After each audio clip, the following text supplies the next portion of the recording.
사순절 5번째 주일입니다. 죄인이었던 우리가 예수님의 피를 힘입어서 담대하게 하나님 앞에 설 수 있게 되었습니다. 주님의 은혜에 감사하는 마음으로 진실한 예배가 되기를 바랍니다. 이제 함께 예배합니다. 하나님께 예배하는 사람은 영과 진리로 예배해야 합니다. 아멘.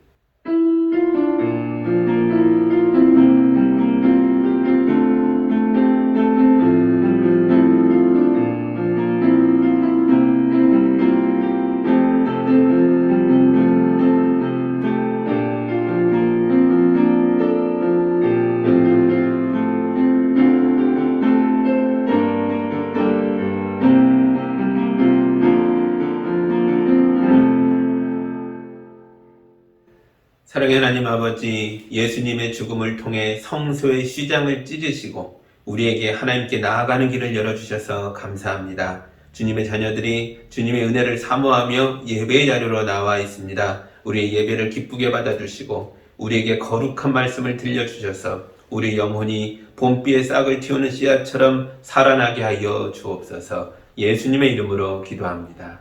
아멘. 찬송가 272장 함께 찬양하겠습니다.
찬송 부르려고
영원한 집을 바라보고 주께로 갑니다. 멸망의 폭풍 헤어나와 평화의 나라 다다라서 영광의 죄를 배우려고 주께로 갑니다.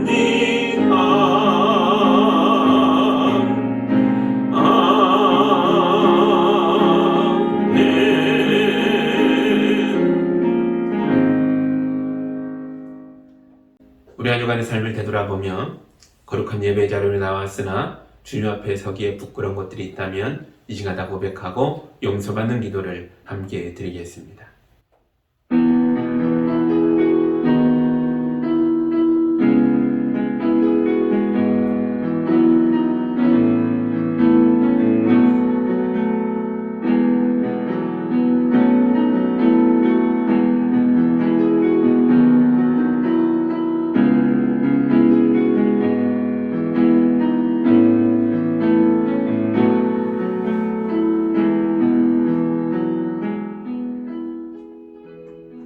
주님, 우리가 골고다 언덕에 선 십자가를 바라보며 회개합니다.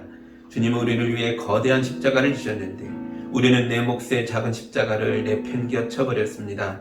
주님은 죽기까지 순종하셨는데 우리는 말씀보다는 내 욕망을 더 충실하게 채우려고 발버둥을 쳤습니다. 주님이 우리를 제자로 불러주셨다는 걸 자랑하면서도 정작 제자다운 삶을 살 생각은 하지 못했습니다. 작은 희생도 감당하지 않은 채 육체의 편안함을 추구하며 게으르고 불성실하게 살았습니다. 부활의 영광을 꿈꾸면서도 십자가의 고난은 외면했습니다. 주여, 우리 어리석음과 교만한 마음을 용서하여 주옵소서. 다시 한번 우리에게 십자가의 사랑과 은혜를 부어주셔서 우리를 살려주시옵소서. 예수님의 이름으로 기도하옵나이다. 아멘.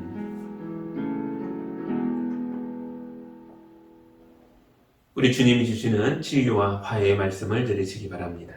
드디어 나는 내 죄를 주님께 아뢰며 내 잘못을 덮어두지 않고 털어놓았습니다. 내가 주님께 거역한 나의 죄를 고백합니다 하였더니 주님께서는 나의 죄악을 기꺼이 용서하셨습니다. 아멘. 용서받은 예배자로서 사도신경으로 우리의 신앙을 함께 고백하겠습니다. 나는 전능하신 아버지 하나님, 천지의 창조주를 믿습니다. 나는 그의 유일하신 아들 우리 주 예수 그리스도를 믿습니다. 그는 성령으로 잉태되어 동정녀 마리아에게서 나시고 본디오 빌라도에게 고난을 받아 십자가에 못 박혀 죽으시고 장사된 지 사흘 만에 죽은 자 가운데서 다시 살아나셨으며 하늘에 오르시어 전능하신 아버지 하나님 우편에 앉아 계시다가 거기로부터 살아있는 자와 죽은 자를 심판하러 오십니다. 나는 성령을 믿으며 거룩한 공교회와 성도의 교제와 죄를 용서받는 것과 몸의 부활과 영생을 믿습니다. 아멘. 찬송가 369장 함께 찬양하겠습니다.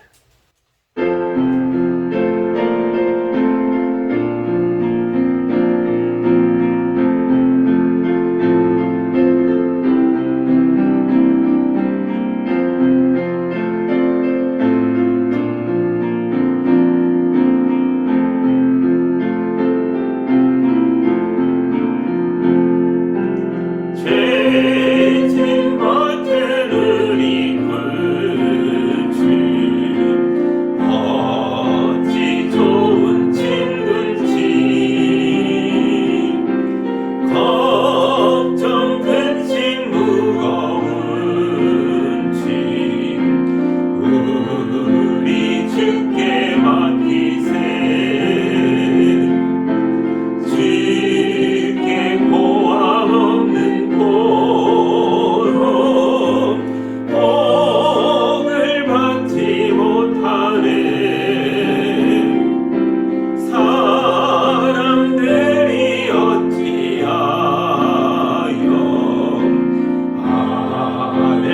줄을 모를까.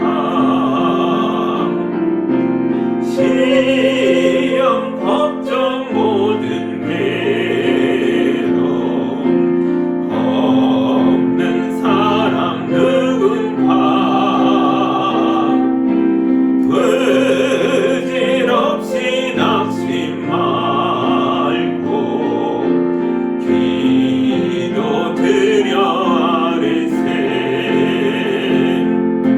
이런 진실하신 친구 찾아볼 수 있을까.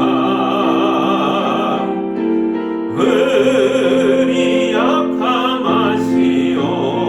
약함하시오니 어찌 아니하릴까.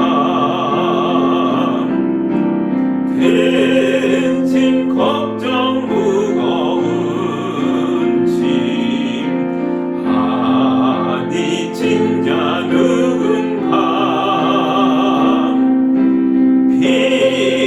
피난처는 우리 예수 주께 기도드리세. 세상 친구 멸시하고 너를 조롱하여도 예수 품에 안기어서 참된 위로 받겠네.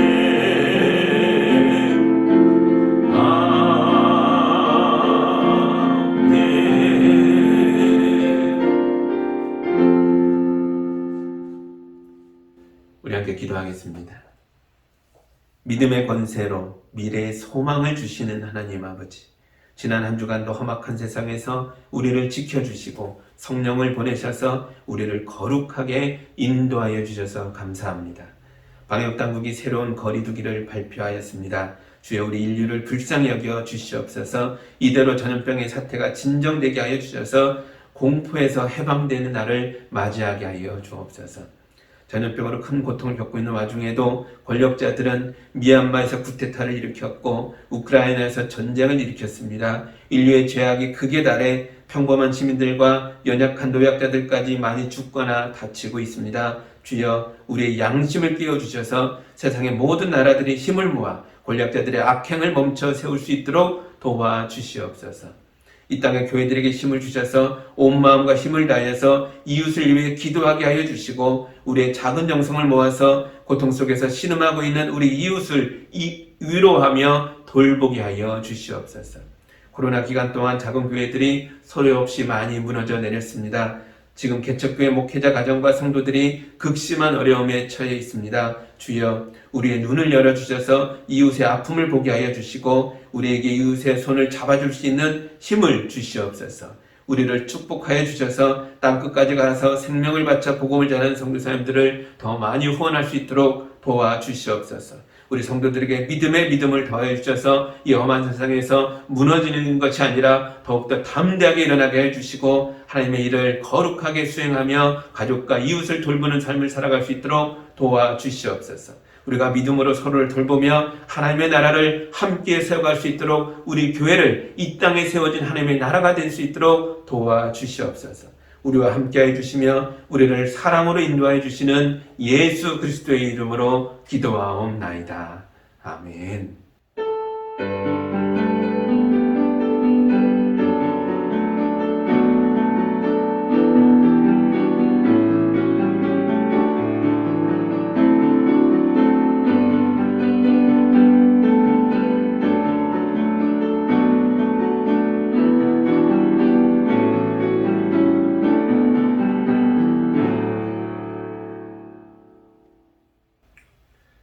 오늘 우리에게 주시는 하나님의 말씀은 출애굽기 7장 1절에서 7절의 말씀입니다. 하나님의 말씀을 봉독할 때 여러분도 함께 보시기 바랍니다. 주님께서 모세에게 말씀하셨다. 보아라, 나는 내가 바로에게 하나님처럼 되게 하고 너의 형 아론이 너의 대언자가 되게 하겠다. 너는 내가 너에게 명한 것을 너의 형 아론에게 말하여 주고 아론은 그것을 바로에게 말하여 이스라엘 자손을 그 땅에서 내보내 달라고 하여라. 그러나 나는 바로가 고집을 부리게 하여 놓고서 이집트 땅에서 표징과 이적을 많이 행하겠다. 바로가 너의 말을 듣지 않을 때에 나는 손을 들어 큰 재앙으로 이집트를 치고 나의 군대여 나의 백성인 이스라엘 자손을 이집트 땅에서 인도하여 내겠다. 내가 손을 들어 이집트를 치고 그들 가운데서 이스라엘 자손을 이끌어낼 때에 이집트 사람들은 내가 주님임을 알게 될 것이다. 모세와 아론은 주님께서 자기들에게 명하신 대로 하였다. 그들이 바로에게 말할 때에 모세의 나이는 80살이고 아론의 나이는 83살이었다. 아멘. 제가 기도합니다.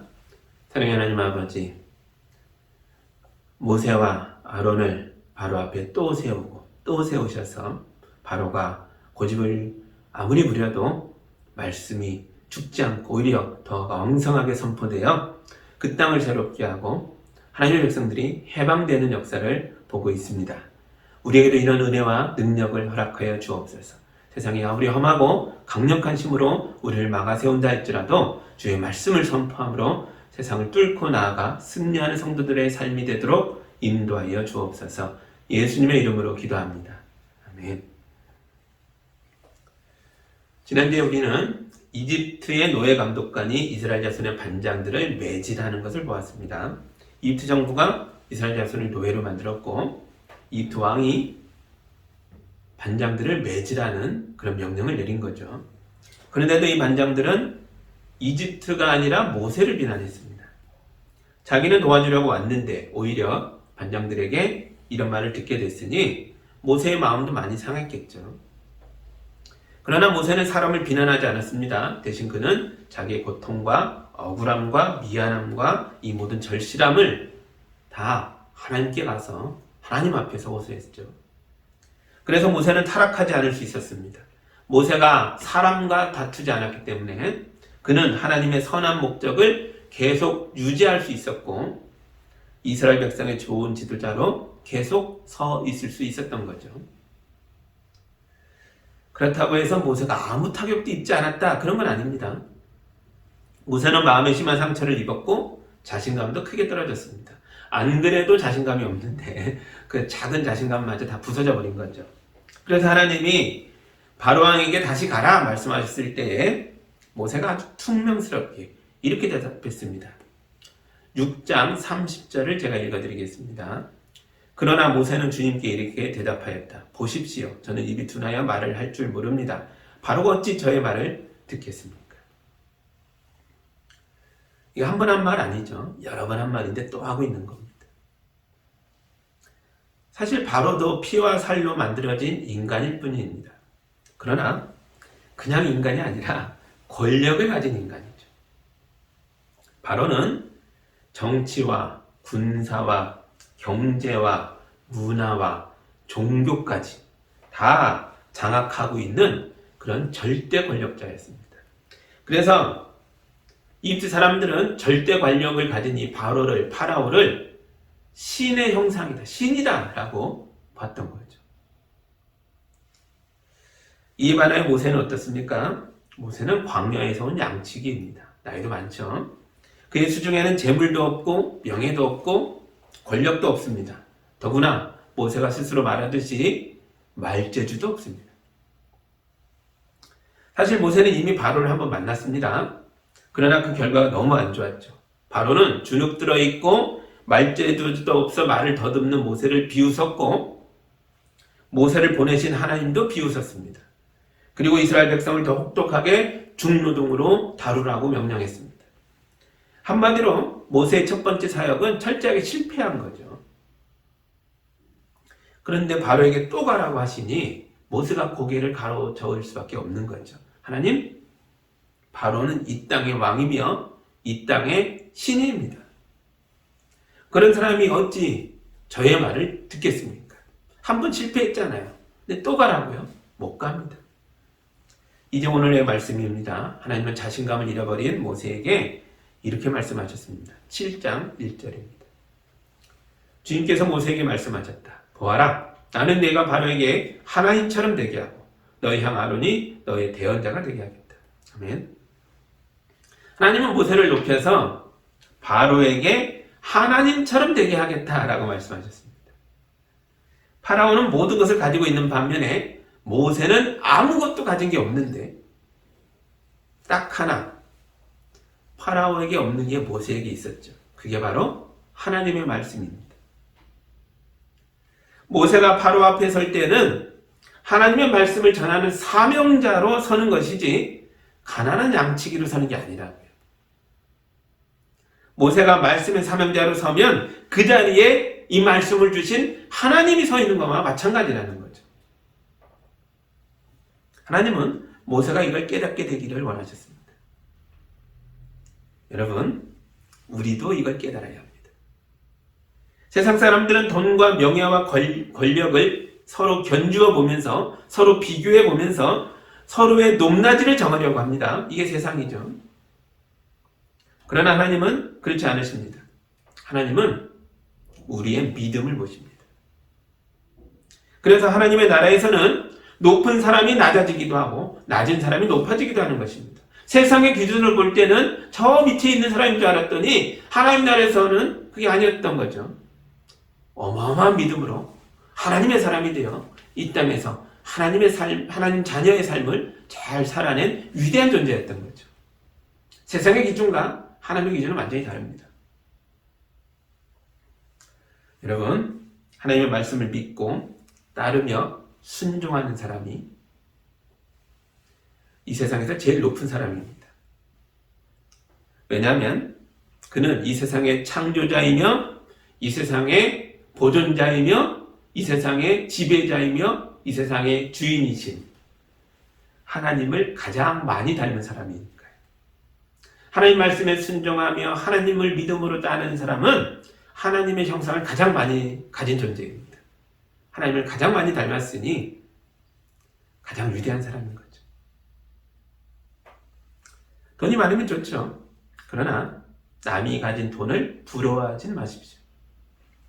여러분은 하나님의 나라를 가진 사람들입니다. 권력이 있으면 좋겠죠. 그러나 권력 앞에서 비굴해지지 마시기 바랍니다. 여러분은 하나님의 자녀입니다. 성경 속에 나오는 인물들은 모두 하나님의 말씀을 가진 자로서 어디를 가든지 누구 앞에 서든지 항상 당당했습니다. 수많은 예언자들이 왕 앞에 서서 위엄을 가지고 권세를 가지고 권력자 앞에서 말씀을 선포했습니다. 신약시대에 와서도 그랬죠. 많은 초대교회 성도들이 로마의 황제 앞에서도 총독 앞에서도 왕들 앞에서도 두려워하지 않았습니다. 하나님의 말씀을 담대하게 선포했죠. 사도 바울도 그랬습니다. 사도 바울이 여러 번 감옥에 갔지만 그 중에 한 장면이 사도행전 후반부에 나오죠. 예루살렘에서 체포돼서 로마 총독이 있는 가이사랴까지 호송됐습니다. 그곳에서 무려 2년 동안이나 감옥에 갇혀 있었습니다. 총독이 바뀌고 베스도라는 총독이 왔는데 감옥에 오래된 죄수가 있다는 거예요. 그래서 야, 그 결론을 아직도 안 냈냐? 내가 내보겠다 하고는 재판석에 참석시켰습니다. 마침 아그리빠 왕이라고 헤롯의 후예가 그 땅을 다스리고 있는데 놀러 왔어요. 그 왕도 초청했습니다. 바울이라는 유명한 죄수를 재판하려고 하는데 왕도 함께 하시지요. 그래서 총독과 왕들 앞에서 바울이 선 거죠. 2년 동안이나 지하 감옥에 있다가 나왔으니 얼마나 초췌하겠습니까?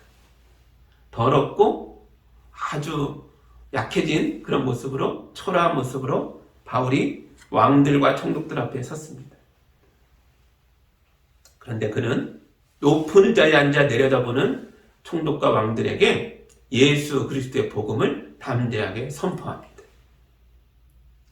그러자 베스도 총독이 큰 충격을 받고 외쳤습니다. 바울아, 네가 미쳤구나. 너의 많은 학문이 너를 미치게 하는구나. 아그리빠 왕도 자리에서 벌떡 일어나서 외쳤습니다. 바울아, 너의 짧은 말 몇 마디로 나를 예수 믿게 만들려고 만드는구나.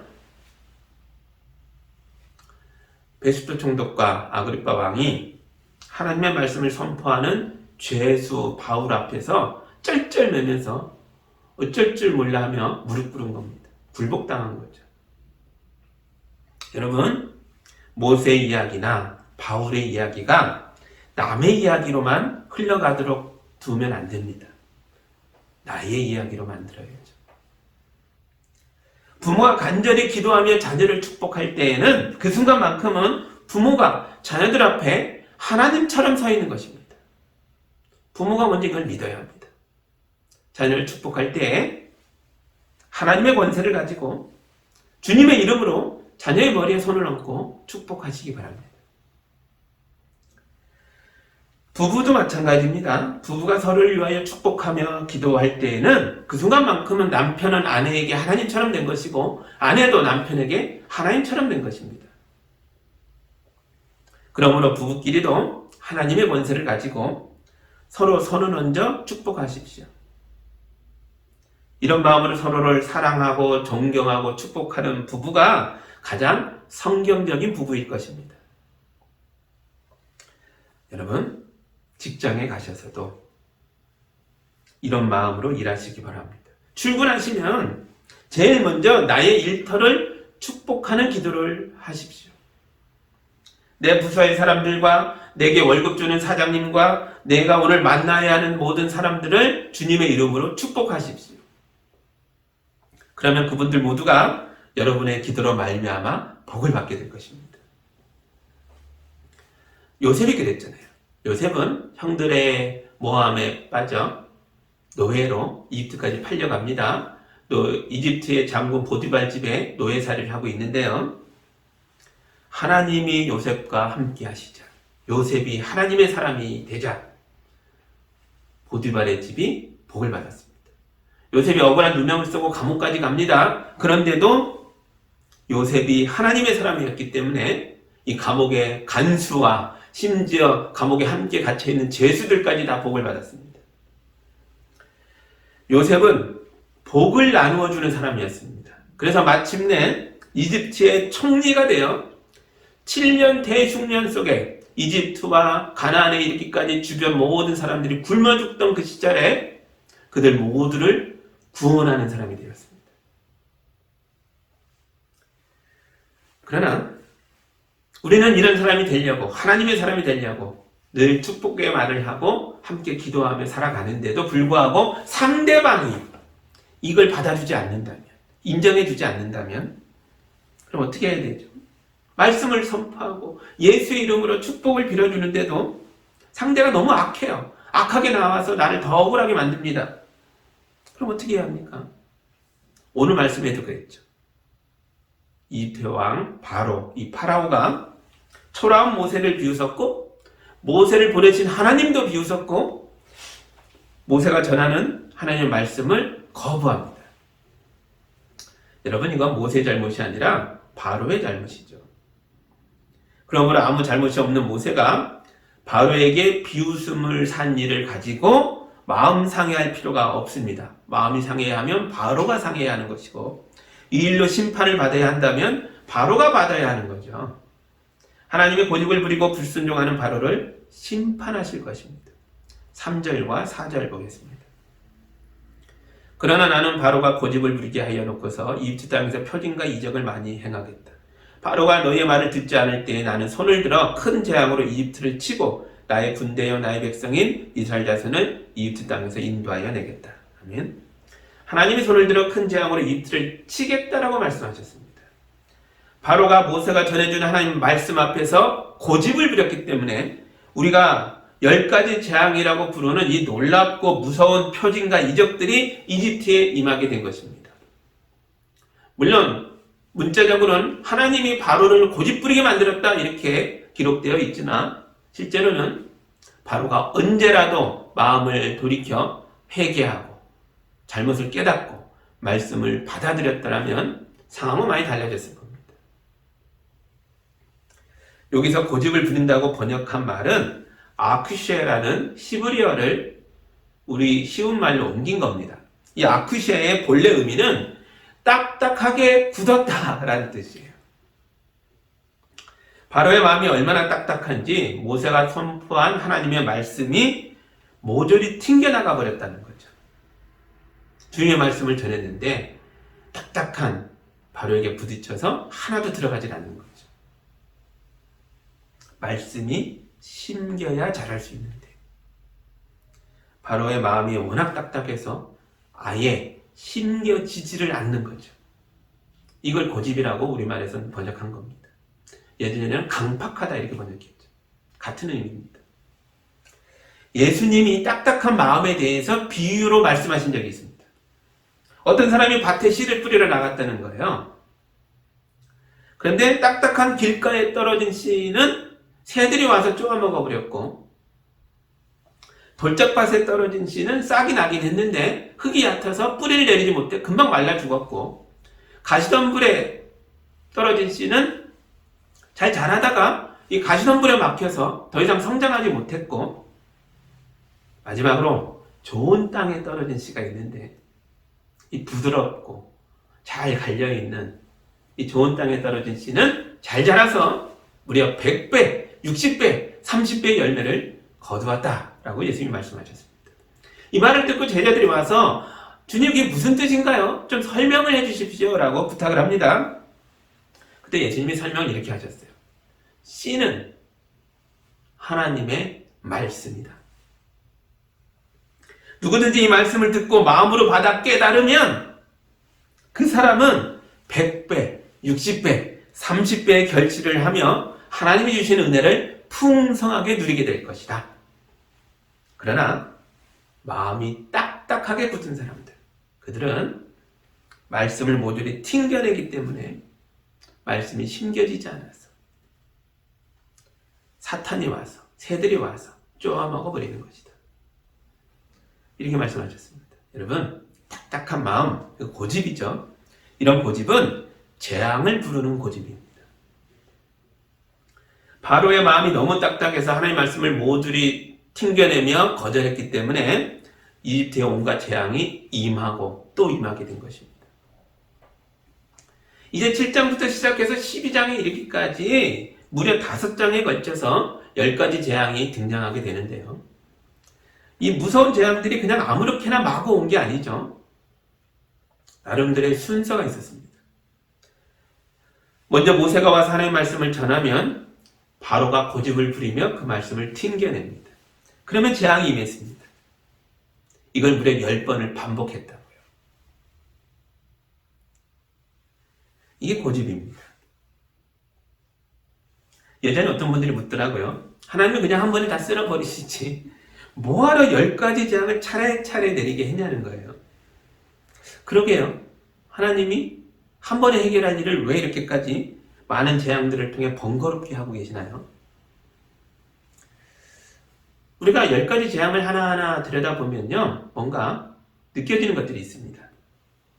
어떤 이유가 있다는 걸 발견할 수 있다는 거죠. 그 전에 10가지를 하나하나 따져보기 전에 가장 큰 이유가 사실 5절에 먼저 기록되어 있습니다. 5절 함께 봅니다.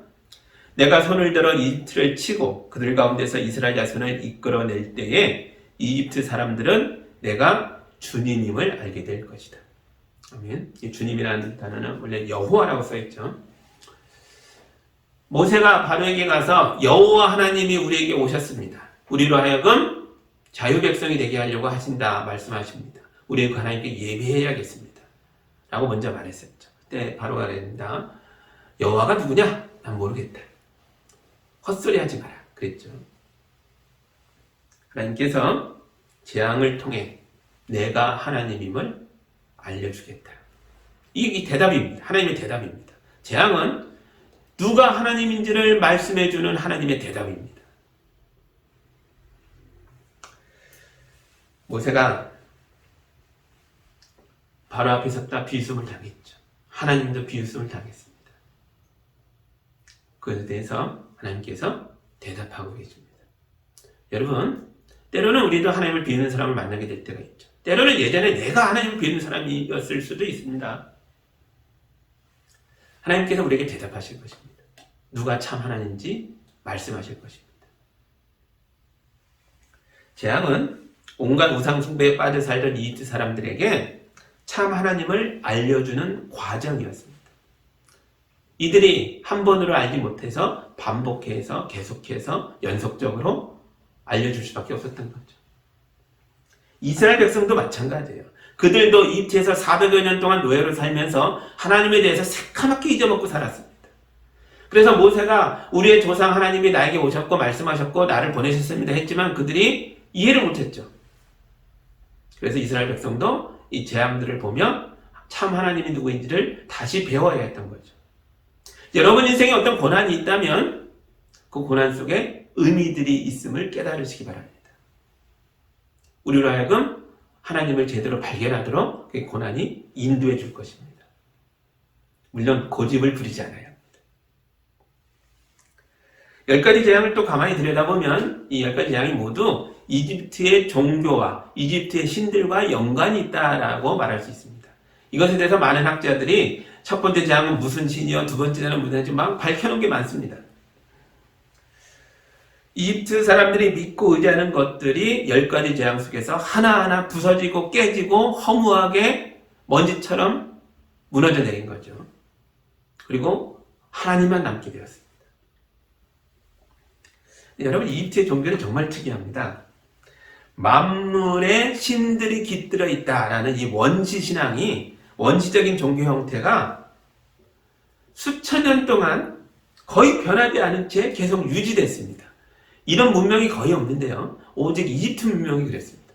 왜냐하면 바다와 사막으로 다 둘러싸여 있어서 외부와의 접촉이 거의 없는 지역이었습니다. 그래서 이 원시신앙이 이 거대 문명 속에서 변화되는 것이 아니라 더 발전해 버린 거죠. 아주 특이하게 이집트의 신앙이 그랬습니다. 그러나 우리 현대인들은 이런 고대의 원시신앙들을 믿지 않죠. 현대인들이 믿는 신앙은 뭡니까? 현대인의 하나님이 뭡니까? 과학과 이성입니다. 우리는 땅과 바다를 정복해서 거대 도시를 세웠습니다. 우리는 우주로 로켓을 쏘아 올려서 달을 정복했고 이제 화성도 정복해 보자고 돈 많은 사람들이 로켓도 만들고 우주인들도 훈련시키면서 준비하고 있습니다. 50년 안에 화성을 정복하겠다. 공공연하게 이런 말을 하고 있죠. 이런 현대인들에게 10가지 재앙이란 건 정말 말도 안 되는 그런 우스운 이야기처럼 보일 수 있습니다. 날강이 신이라고? 개구리가 신이라고? 말도 안 돼. 그게 무슨 의미가 있어? 이렇게 보일 수 있다는 거죠. 그런데 그렇지 않습니다. 10가지 재앙도요, 현대인의 눈으로 봐도 과학과 이성을 신처럼 숭배하고 있는 우리에게도 큰 울림이 있다는 거죠. 첫 번째 재앙이 나일강이 피로 변한 것이었습니다. 이집트는 바다와 사막으로 둘러싸인 지형입니다. 근데 이곳에서 많은 사람들이 거주하며 먹고 살 수 있었던 건 나일강 덕분입니다. 고대인들이 찬란한 문명을 일으켰던 건 다 이 나일강 덕분입니다. 이집트 사람들은 나일강에 의지해서 그들의 성공과 성장과 번영을 일구어냈습니다. 나일강변을 따라서 거대 도시들이 세워졌습니다. 그래서 이집트 사람들은 나일강을 하나님처럼 섬겼습니다. 그런데 이 나일강이 피로 변했습니다. 이집트의 성공과 번영의 원천이 끊긴 겁니다. 지금은 돈이 이런 강물 같은 역할을 합니다. 돈이 세상을 흐르고 있죠. 돈이 성공과 생존과 번영의 원천입니다. 우리에게는 돈이 하나님입니다. 그래서 말씀을 들어도 순종하지 않습니다. 우리의 정신이 돈에 팔려 있거든요. 말씀이 들어가진 않는 거예요. 돈과 말씀이 같이 있으면 우리 돈을 선택할 사람들입니다. 그러다가 돈이 피로 변하고 악취가 나고 썩어버렸을 때 비로소 돈이 최고가 아니란 걸 깨닫게 되는 거죠. 두 번째 재앙은 개구리 재앙입니다. 나일강에 살던 개구리들이 갑자기 이상번식을 해서 엄청나게 불어나서 땅으로 기어 올라왔습니다. 성경을 보면요, 사실은 개구리 재앙이 아니라 땅의 재앙입니다. 제가 8장 2절과 3절을 읽어드립니다. 내가 그들을 보내지 않으면 나는 개구리로 너의 온 땅을 벌하겠다. 강에는 개구리들이 득실거리고 위로 올라와서 너의 궁궐과 너의 침실에도 들어가고 침대로도 올라가고 너의 신하와 백성의 집에도 들어가고 너의 화덕과 반죽하는 그릇에도 들어갈 것이다. 개구리 재앙의 실제 대상은요, 사실은 땅이고 더 정확하게는 도시이고 그들이 만든 거대 건축물들이고 왕궁이고 그들의 집안의 화덕이었습니다. 여러분, 이 도시는 인간이 만든 인공물 덩어리입니다. 도시는 그야말로 인간이 자연을 정복한 결과물입니다. 자연과 싸워서 이긴 인간의 위대함을 보여주는 거대한 상징물들입니다. 그런데 이상번식으로 불어난 개구리들이 이집트가 건설한 거대 도시와 왕궁과 모든 집들을 점령해버렸습니다. 그야말로 자연의 역습이었던 거죠. 세 번째 재앙은 이가 번성해서 사람과 짐승의 피를 빠는 것이었고, 네 번째 재앙은 파리가 번성해서 사람들의 집을 새카맣게 덮어버린 것이었습니다. 이 재앙들은 앞의 재앙들로부터 영향을 받은 것일 수 있습니다. 첫 번째 재앙으로 나일강이 피로 변하여 그 속에 물고기들이 다 죽고 강에서 악취가 났는데요. 이것 때문에 사람들은 잘 씻지도 못했고 위생이 엉망이 되었겠죠. 그러자 각종 해충이 번성해서 사람과 가축들의 몸에 기어올랐습니다. 그리고 그들의 피를 빨았습니다. 두 번째 재앙은 개구리였었죠. 도시를 가득 메운 개구리 때문에 왕이 첫 번째로 항복 선언을 한 적이 있습니다. 바로가 그랬죠. 제발 개구리들을 없어지게 해달라. 그럼 너희 말을 듣겠다. 그래서 하나님께서 도시를 점령했던 개구리들을 다 죽게 합니다. 사람들이 개구리들의 시체들을 집에서 긁어내서 공터에 쌓았는데요. 어마어마한 양으로 쌓인 개구리의 시체들이 썩었습니다. 악취가 도시 전체를 뒤덮었습니다. 그리고요, 그 엄청난 개구리 시체 더미 속에서 파리들이 번성했겠죠. 연관성이 있는 것을 볼 수 있습니다. 인간은 거대 도시 문명을 세우고 우리가 자연을 정복했다라고 자랑해왔습니다. 그러나 보십시오. 우린 지금 자연의 역습을 경험하고 있습니다. 일본의 원자력 발전소가 폭발했습니다. 그리고 엄청난 방사능 오염수가 매일매일 끊임없이 만들어지고 있습니다. 일본이 이걸 처리할 수 없을 때까지 오자 이제 뭐라 그래요? 그걸 태평양 바다에 버리겠다는 거예요. 나일강이 피로 변한 것처럼 이제 우리가 이웃하고 있는 우리의 바다가 방사능 오염수로 덮이게 될 것입니다. 인간의 도시가 계속 확장하면서 하나님 창조하셨던 아름다운 자연이 마구잡이로 훼손됐습니다.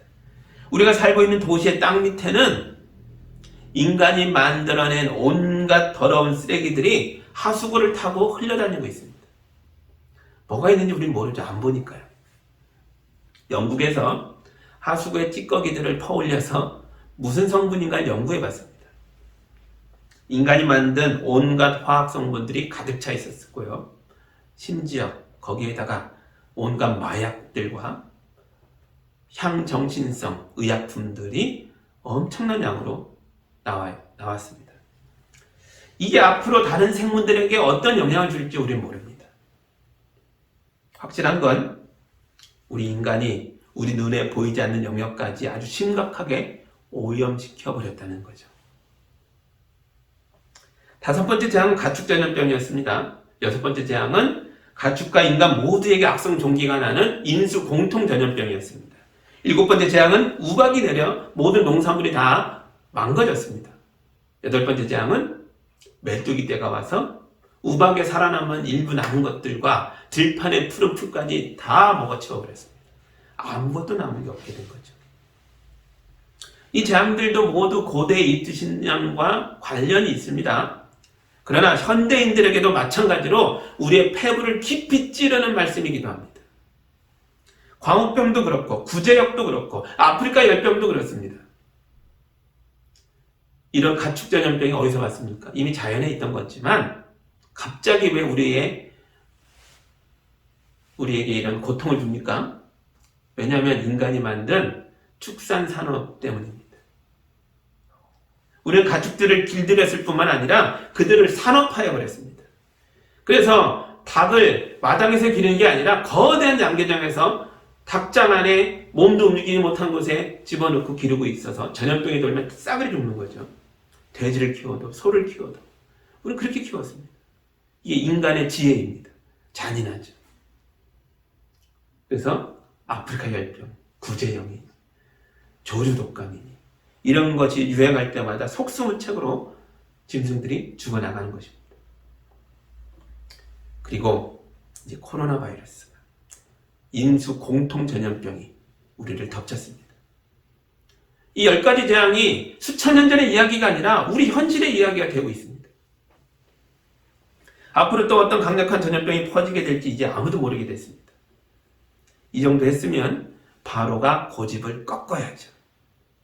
그런데 바로는 끝까지 고집을 부립니다. 현대인들도 그렇습니다. 우리가 세상을 이 정도로 망쳐놨으면 이제 정신을 차릴 법도 한데요.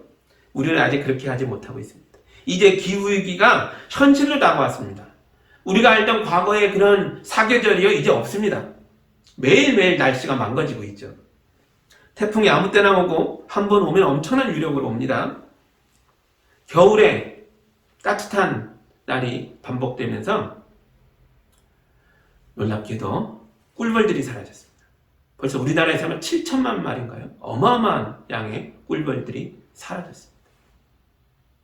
꿀벌이 사라지니까 앞으로 모든 과수 농가들이 농사를 못 짓게 됐다는 거예요. 꿀벌들이 와서 수분을 해줘야 되는데 이게 불가능하게 된 거죠. 이게 우리나라만의 문제가 아닙니다. 전 세계에서 일어난 일들입니다. 꿀벌이 멸종하면 인류도 멸종한다. 이런 과학자들의 말도 있죠. 남의 나라 얘기인 줄 알았는데요. 올해 우리나라 봄에 일어난 일입니다. 산과 들과 바다에서 우리가 알던 것들이 다 사라지고 있고 그 자리를 우리가 모르던 것들이 채우고 있습니다.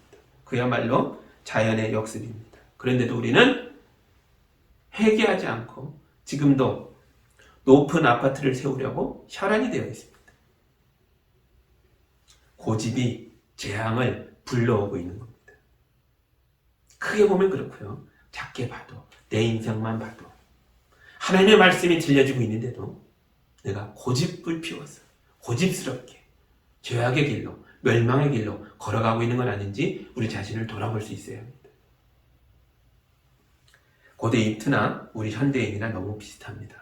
세월이 아무리 많이 흘렀어도 인간은 여전히 고집스러운 죄인들입니다. 이제 마지막으로 2가지 재앙이 더 남았습니다. 하나는 세상에 빛이 사라진 흑암이고 또 마지막 10번째 재앙은 이집트 집안의 모든 맏아들이 죽는 자녀의 죽음의 재앙이었죠. 이것에 대해서는 예수 그리스도와 깊은 관계가 있기 때문에 다음 주에 더 보겠습니다. 근데 이 모든 재앙은요, 어떤 목사님이 그러더라고요. 창조의 역방향이 재앙이다. 이렇게 말씀하셨습니다. 창조는 죽음에서 생명을 일으키는 하나님의 활동입니다. 그런데 재앙은 하나님을 배신하고 하나님부터 멀어지고 하나님의 말씀에 순종하지 않고 이 말씀을 튕겨내는 딱딱한 마음을 가진 고집스러운 인간에게 하나님의 창조가 역행하게 된 것이 재앙이라는 거죠. 생명을 떠나서 죽음으로, 축복을 떠나서 저주로, 영광을 떠나서 허무함으로 돌아가고 있다는 것입니다. 그런 걸 우리가 재앙 앞에서 자기의 죄를 뉘우치고 회개하고 말씀을 따르기로 결단하면 뒤집어졌던 순서가 순방향으로, 재앙이 변하여 구원으로 돌아오게 될 것입니다. 역방향이 창조의 순방향으로 바뀌어야 됩니다.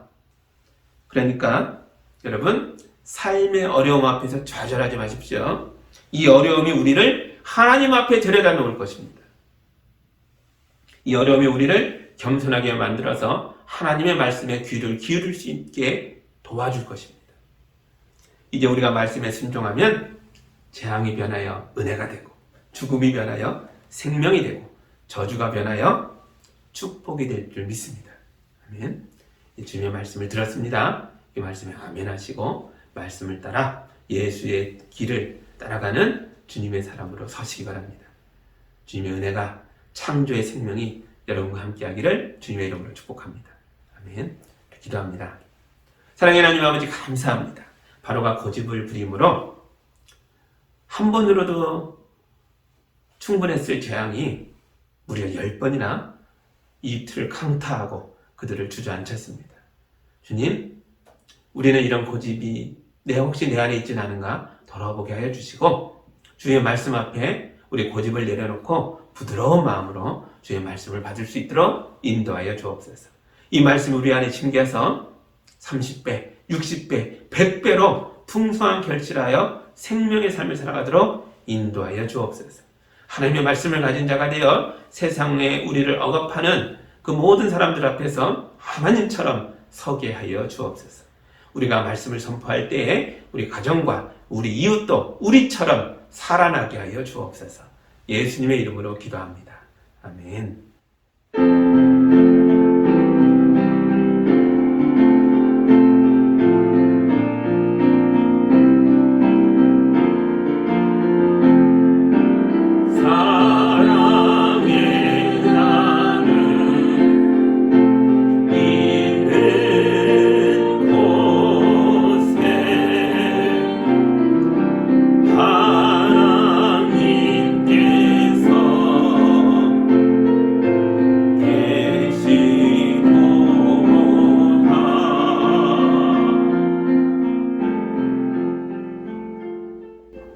주님, 돈을 자랑하는 세상 사람들 앞에서 우리는 주님의 말씀을 자랑하며 주님의 십자가를 자랑하게 해주시니 감사합니다. 이제 주님의 사람이 되어 돈에서 해방되어 이 돈을 다스리며 살아가도록 축복하여 주시옵소서. 귀한 예물을 주께 올려드렸습니다. 주님 영광으로 흠양하여 주옵시고 이 예물을 통해 주님의 몸된 교회를 든든히 세워주시며 우리 이웃의 눈물을 닦아주는 거룩한 손길로 세상을 위하여 살아나가는 우리 교회 되도록 도와주시옵소서. 우리 성도들 중에 병약한 자들이 있습니까? 주님의 손을 내밀어 주셔서 창조의 생명을 불어넣어 주시옵소서. 그래서 어려움의 자리에서 털고 일어나 담대하게 하나님의 자녀다움으로 살아가도록 축복하여 주시옵소서. 우리 성도들 주님의 말씀 가운데 강하고 담대하게 세워 주시옵소서. 예수님의 이름으로 기도하옵나이다. 아멘.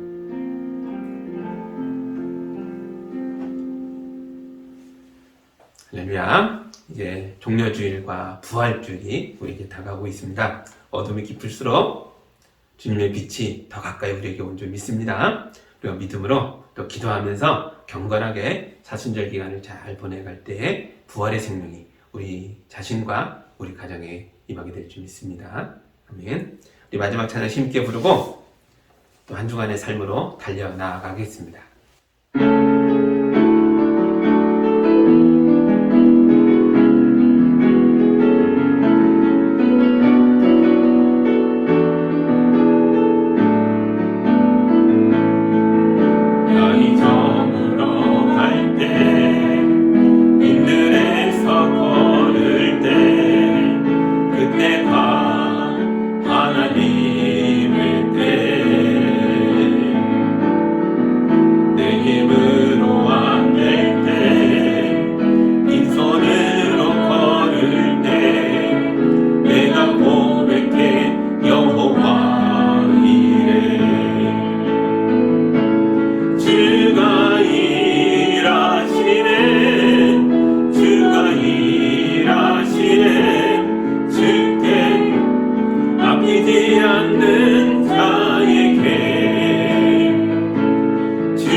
이제는 우리를 위해 십자가에 오르신 예수 그리스도의 은혜와 하나님의 그 놀라우신 사랑과 성령님의 함께하심이 주님의 말씀 붙잡고 담대함으로 세상의 악함과 세상의 권력 앞에서도 담대하게 나아가는 성도들과 우리 성도들의 가정과 일터 위에 이제로부터 영까지 함께하기를 간절히 축원하옵나이다.